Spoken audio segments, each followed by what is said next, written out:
we heard when they initially announced a conference-only schedule that some of the players in the Big Ten had some concerns, safety concerns for them. Certainly, they're allowed to.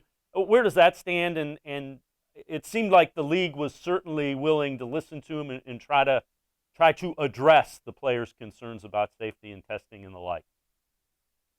So I think it's important to draw some distinctions here. The Pac-12 started this. They had a letter where hundreds of Pac-12 players supported that. Then the Big Ten was next. It has now moved to the Mountain West. But the Big Ten letter was specific about COVID-19 testing, safety, and protocols. The Pac-12 was talking about revenue sharing, social justice issues, don't cut sports.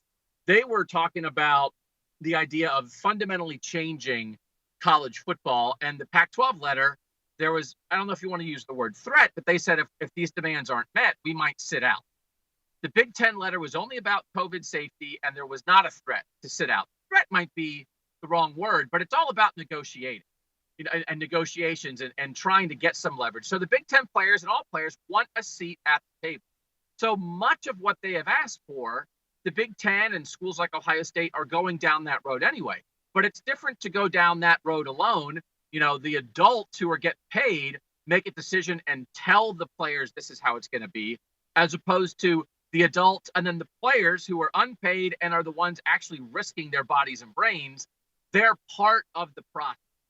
So what the Big Ten players want to be is part of the process. So I do think Kevin Warren, the new Big Ten commissioner, seems to have been open to that.